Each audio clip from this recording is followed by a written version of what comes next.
Well. You got yourself a YouTube channel. Yay! Now what the hell do we do with it?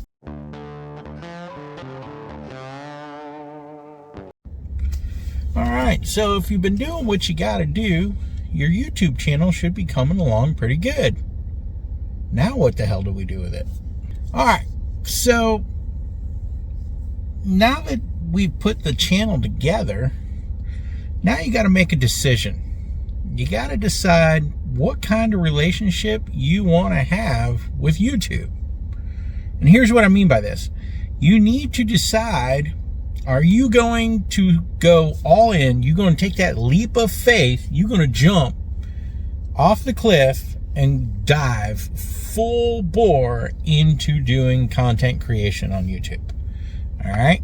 This is working every single minute you got on making videos, posting videos, editing videos, doing everything you can.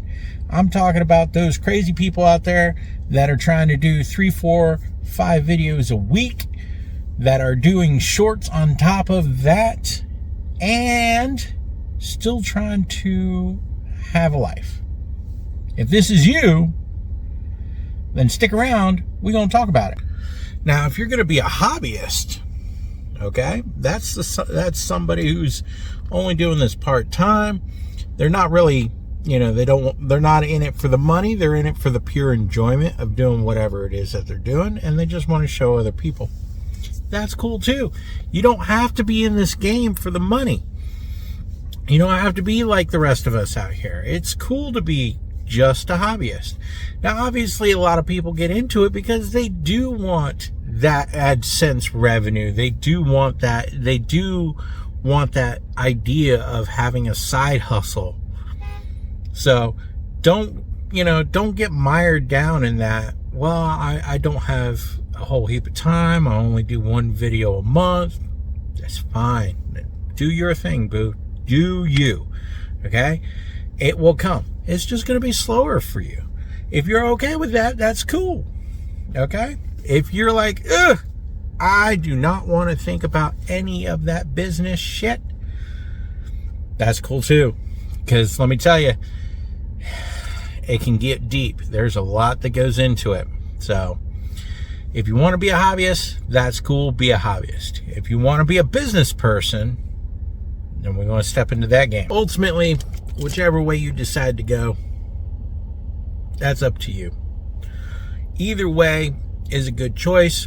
And no, you're not locked into one way or the other. Okay?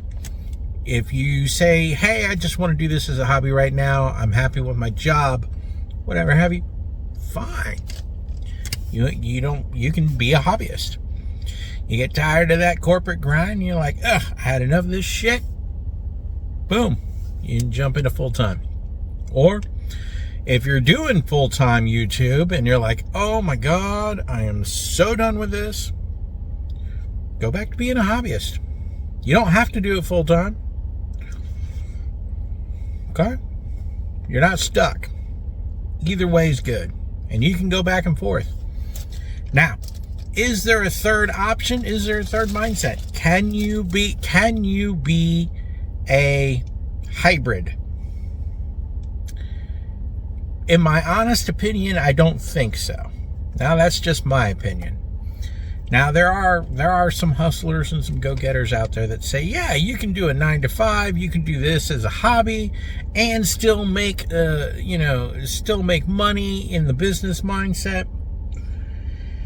Ultimately, yes, that is true. However, realistically, I'm going to tell you right now, you have to have a person with no life to do that kind of hustle. Because not only are you working that 9-to-5 grind, so that's 40 hours right there, then you're going to put another 30 to 40 hours into YouTubing, and that's shooting videos, editing videos, posting videos, writing script, doing all that stuff. On top of it, so now we're up to 80 hours. And then on top of that, you got to do another 20 hours worth of business stuff. I'm talking about shit on the back end that a lot of people don't freaking think about. I'm talking about writing your brand deals, writing your blogs, writing all your posts for all your social medias, all that kind of stuff. Because nobody takes that into consideration when they're like, oh, well, I can do that. Oh, I can do this. Yeah, or, the new one I like is, well, I can just get AI to write it. That's fine if you are appreciative of AI's algorithmic thinking.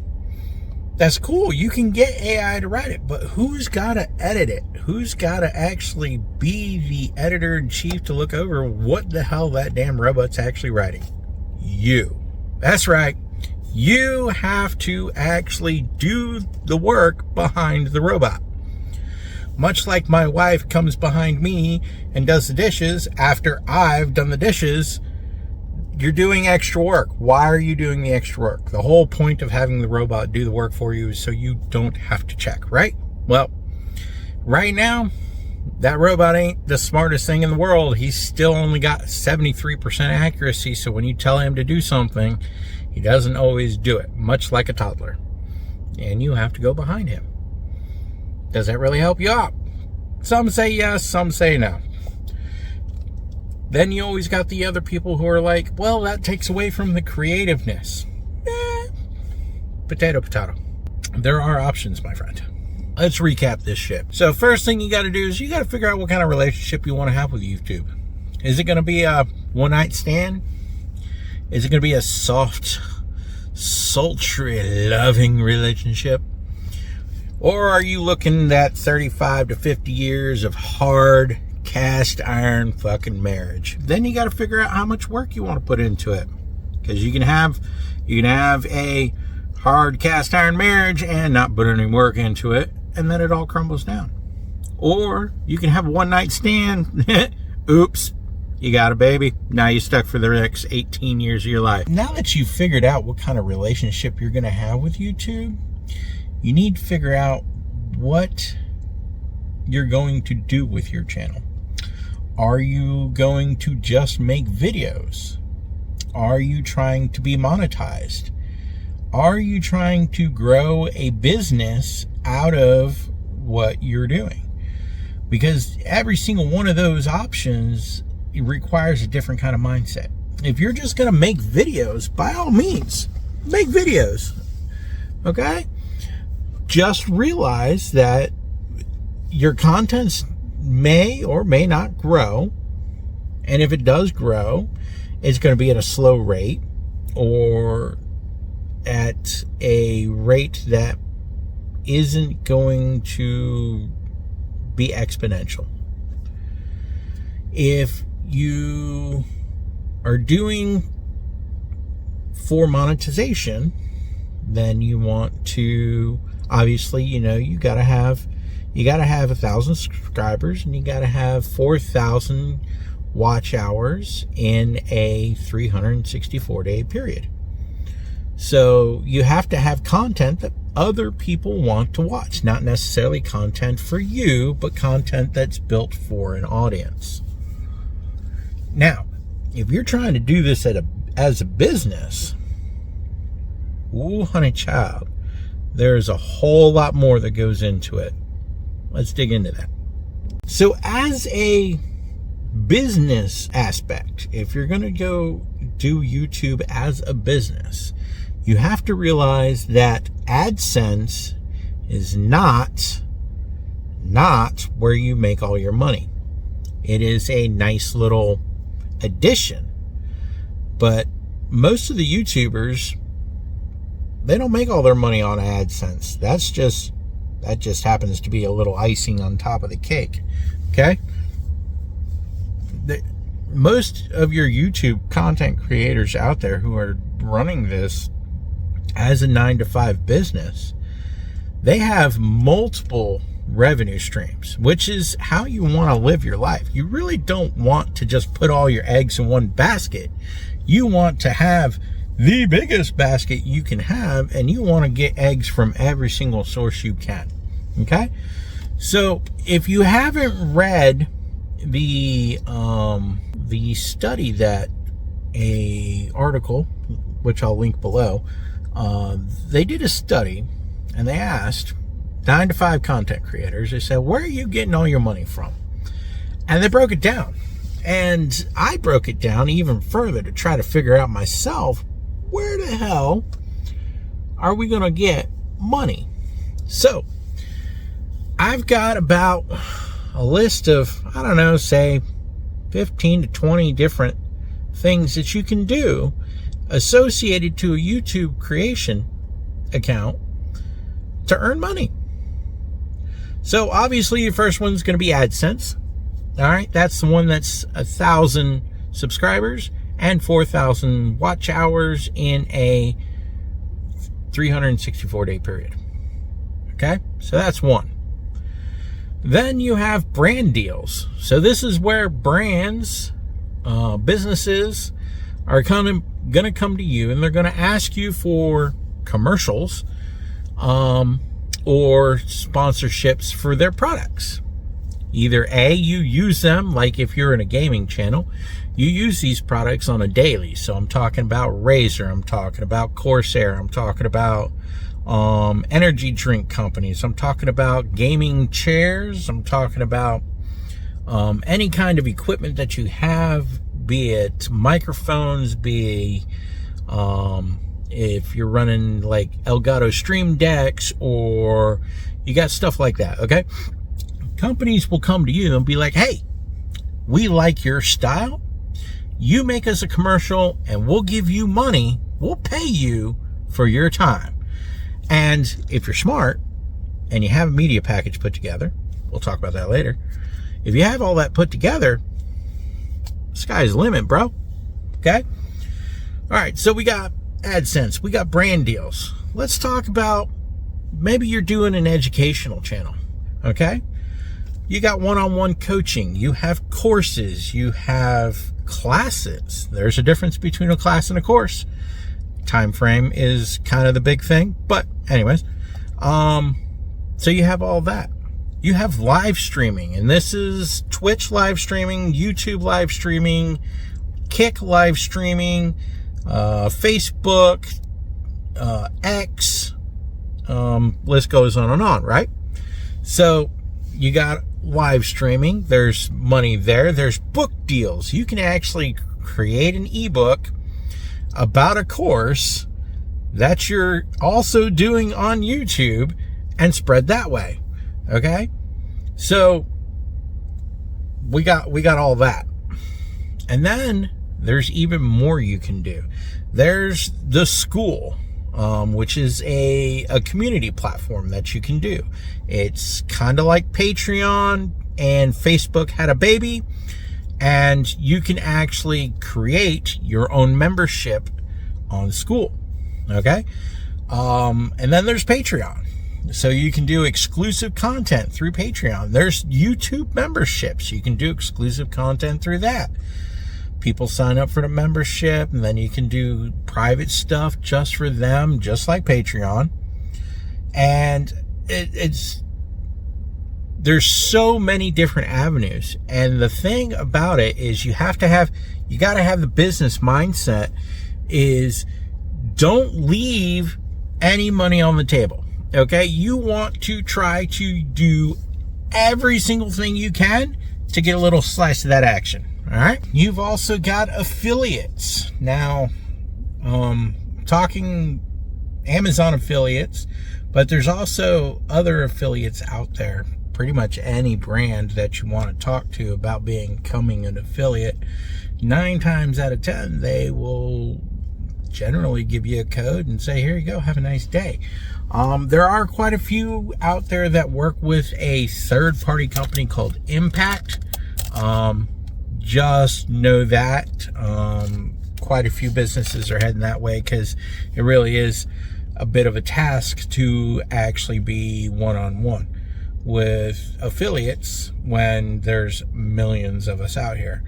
So they outsource it to a third-party company like Impact.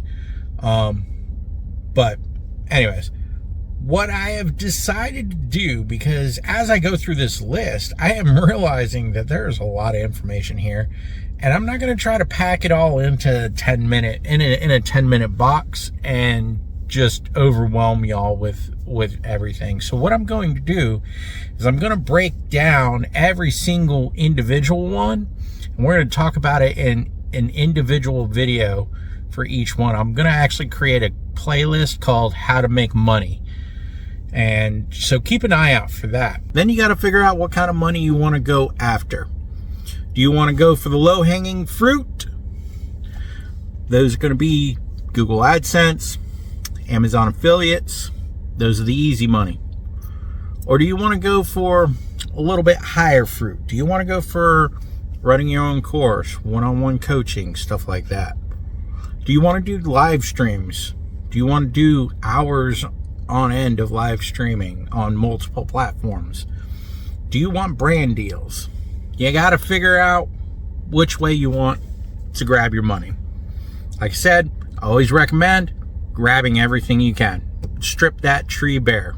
Grab the low-hanging fruit, grab the high-hanging fruit. It don't matter. Grab any single piece of fruit you can find. Once you figure out what kind of money you want to grab, then you need to make a plan. You got to figure out how we're going to get that money. Okay? Now, what I do, and that's just me, what I do is I like to work the problem backwards. Okay? I figure out how much money I want.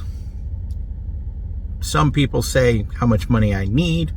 I'm not greedy. I say how much money I want. Okay? I want 60 grand a year. My wife works a good job. I'm just in it for a little bit of fun money. Okay? If I was trying to make a career out of this, or I needed this money to actually survive, I'd be looking $120,000, $140,000 a year. Is that possible with YouTube? Yes. Yes, it is. Don't get it twisted. You can make 6 figures and then some, depending upon how smart you are as a business person. Don't get it twisted. There are some people that average yearly bring home salary is $100,000 or above, and all they do is make YouTube videos all day long, make short content all day long. But they have other avenues of income coming in, so don't get it twisted. It's not all AdSense. Just don't forget, be creative when you're trying to figure out which way your money's coming from. Okay, you want to think outside that box. Think of different ways that aren't being used. You know, my sister, she does Twitch live streams of how to make polymer clay jewelry, which she then sells at craft shows. And she also has a shelf in Michael's craft stores. So keep an eye out for that. Moonfire Boutique, lovely stuff, and cat scratch jewelry. So keep an eye out for that at your local Michael's. She'll greatly appreciate it. But anyways, think of different ways. You can make YouTube videos of how to quilt, and then take those quilts on shows and have a website. And you see how I'm stacking all this? There's ways to get the green, my friend. Ways to get the green. You just got to be smart. You got to think about it. Think outside the box. Don't be in the box. Think outside the box. Be creative. And if you can think of something that I didn't think of, post it down in the comments below. I'd love to hear how you guys are out there making your money, working the side hustling the side hustles. Greatly appreciate it. As always, like, comment, subscribe, ring the bell for notifications. I'll catch you on the flip side.